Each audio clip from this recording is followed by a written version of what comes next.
So, please, Aurore, take it away. Great.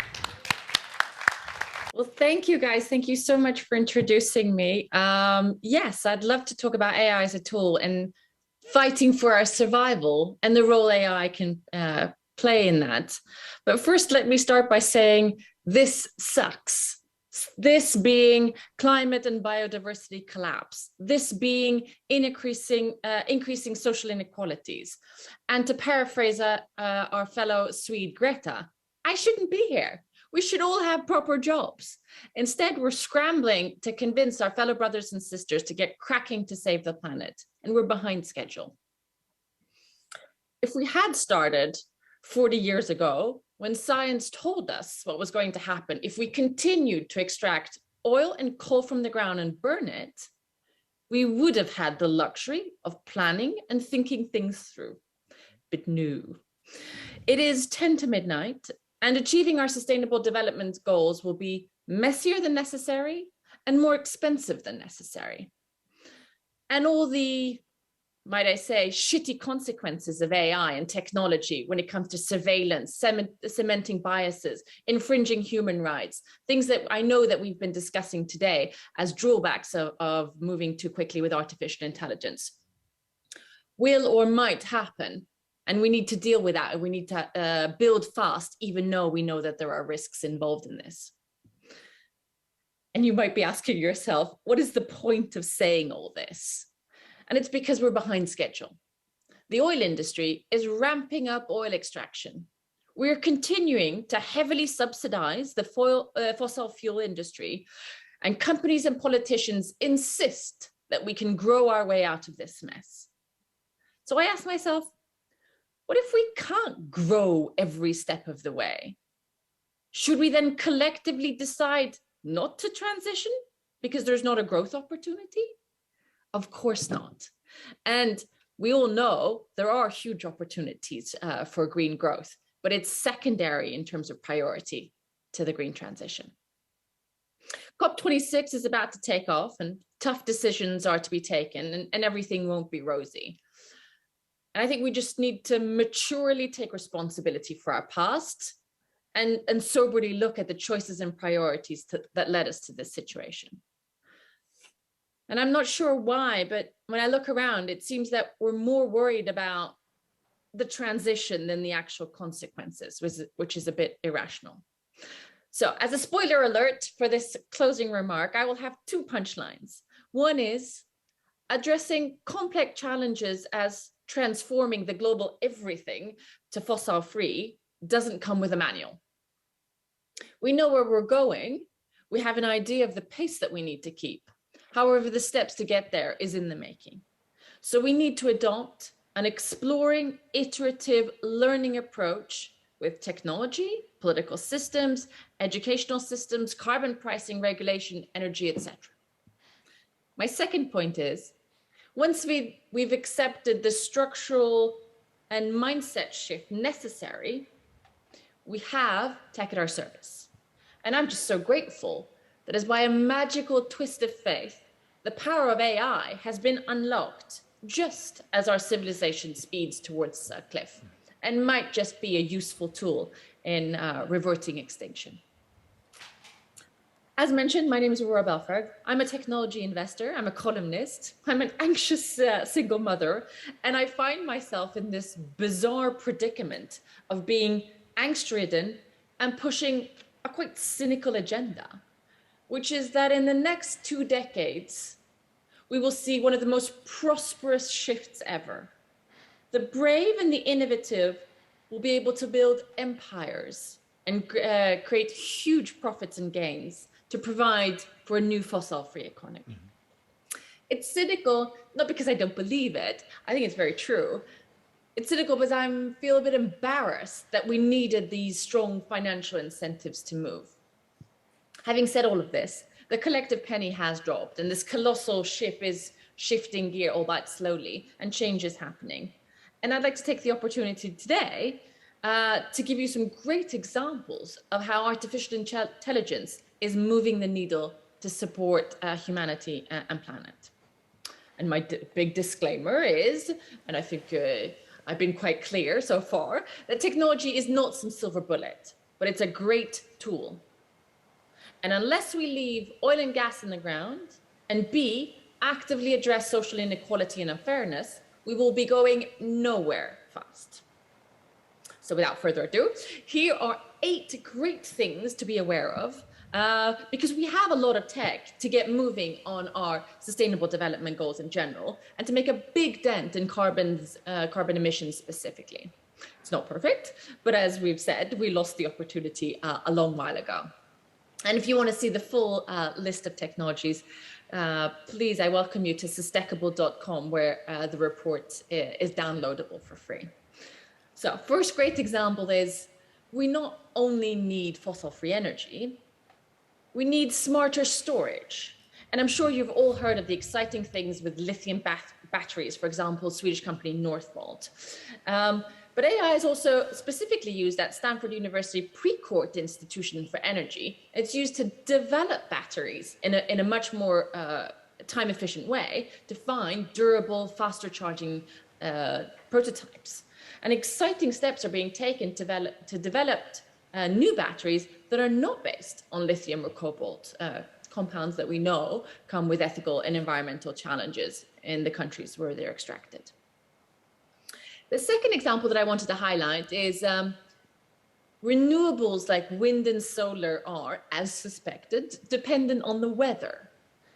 And artificial intelligence is much better suited to gather the huge amounts of data needed to analyze and predict weather to better allow for an efficient production and supply of energy. 3, our buildings need to be refitted and can no longer leak heat or cold. And I invite you to check out the Swedish company SpotScale, that with drones that we saw earlier, 3D imagery and sophisticated AI support property owners to understand how and where their buildings are bleeding energy, with obvious financial and planetary benefits. My fourth example is in recycling. My background's in recycling. I used to live in beautiful Gothenburg and work for Stena Metall doing electronic recycling. So it's very exciting for me also to see how AI has moved into the scrap dealing world as well. And there's great AI platforms, both for electronic waste, household waste, storage waste, in using the waste management to better use materials and as a key part of a functioning circular economy. The fifth example that I wanted to bring up today is what we call precision agriculture. Artificial intelligence and sensors are used in agriculture to understand crops better, what they need, where they are, and to ensure that nothing is wasted, not the least water. Artificial intelligence is also used in the labs to create resistant crops. And this is controversial indeed, and worth debating, and I welcome that debate. But we also know that planet and climate changes we won't be able to rely on the soils existing in the current weathers to feed the planet. So we will need to look at how to create resistant crops. And to speed that up, AI is in a great place. Because we know that the climate change facing us will highly affect and increase social inequalities gaps, as the poor will suffer first and the hardest. The sixth example is not spoken that much about, but it's about detecting illegal activity. Mm-hmm. Artificial intelligence and satellites are used to detect deforestations and rainforest, illegal fisheries, etc. So in real time, being able to stop it as it happens.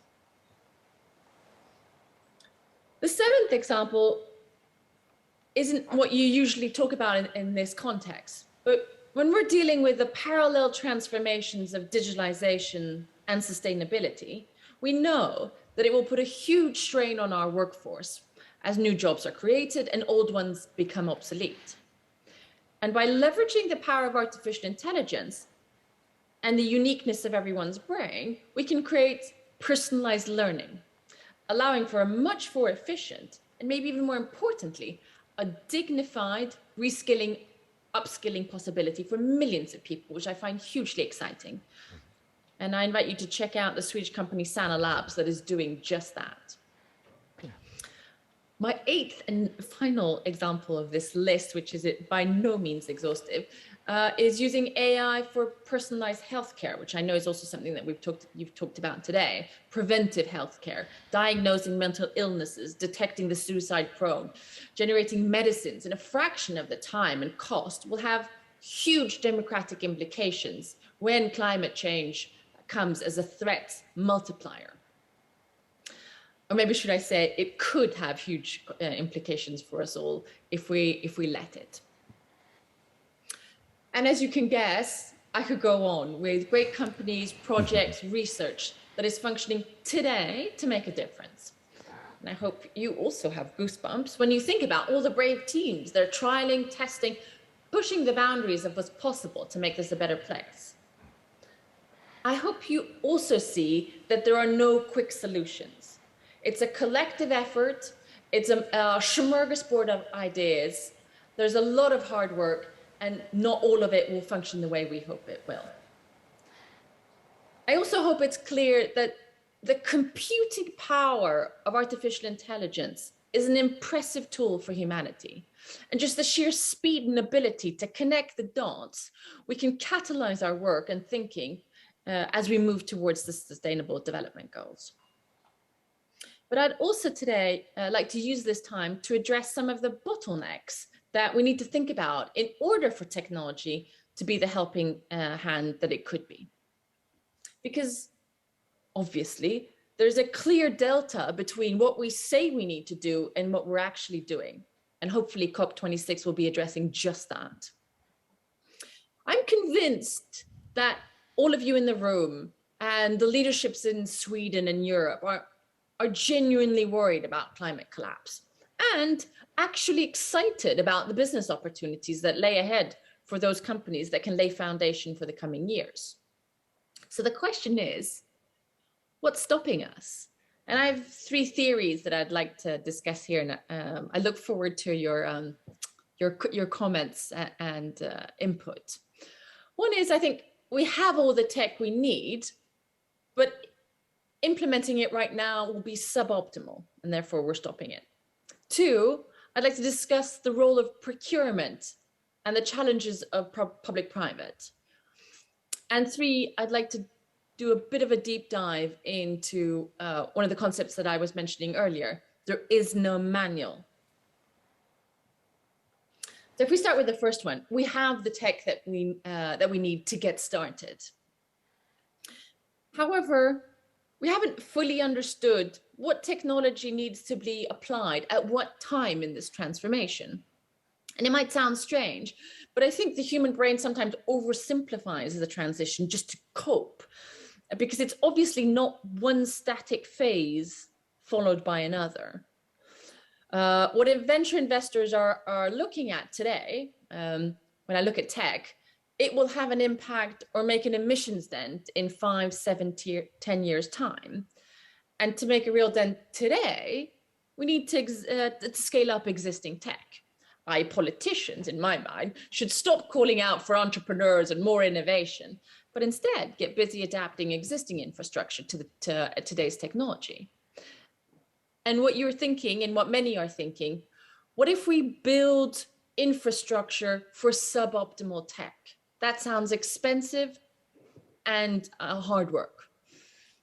And the answer is, that's probably what's going to happen. And we need to internalize that we will be building infrastructure for suboptimal tech, but we don't have a choice. We need to halt, reverse, and speed up in the wrong direction. And with the risk of repeating myself, in a perfect world, if we'd started 30 years ago, then we would have the time to design optimally. But accepting this fact is a huge part of moving forward, because we're not built to build suboptimally.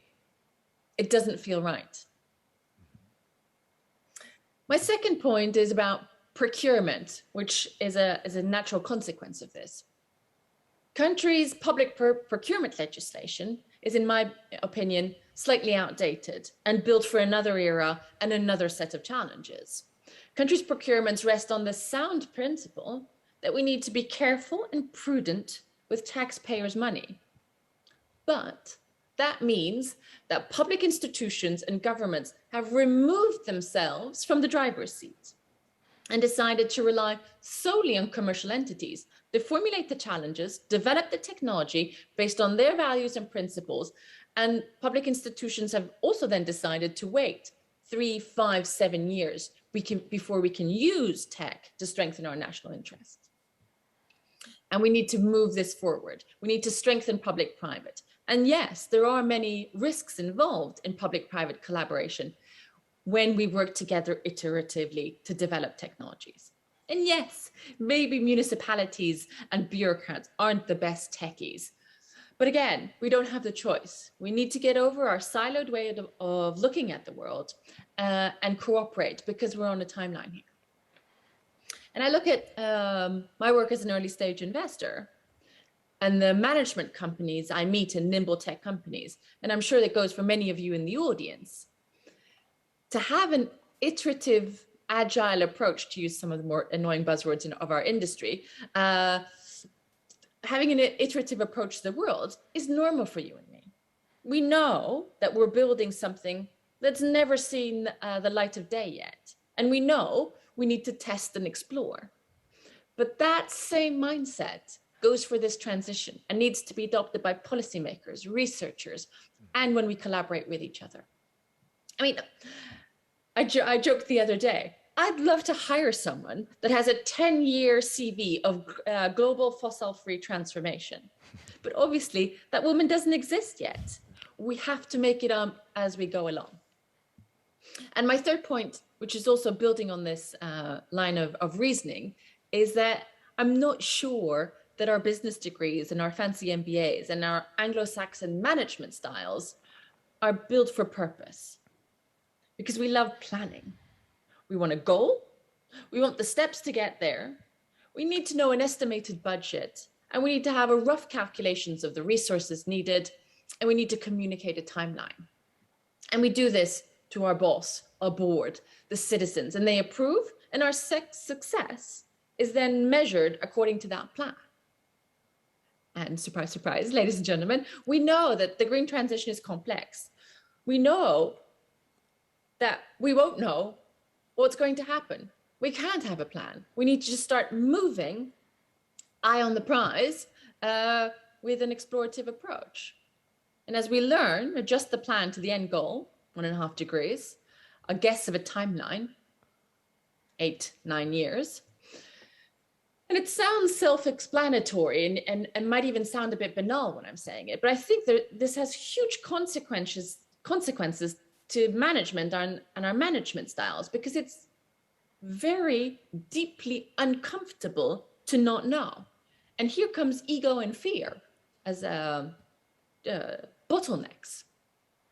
I love quoting General and then later President Eisenhower. He said, "In preparation for battle, I have always found that plans are useless, but planning is indispensable." And thereby highlighting the need for a direction, a need to think about the stepping stones, but the actual plan, not going to get you anywhere. And in an iterative scenario, you as a leader, you need to constantly stand up and face employees, clickbaiting journalists, angry or scared citizens asking you, why didn't you think of that? And we're not used to it. We're not schooled in that. And everything we've learned this far has said that we're failing as a leader if we can't answer that simple question.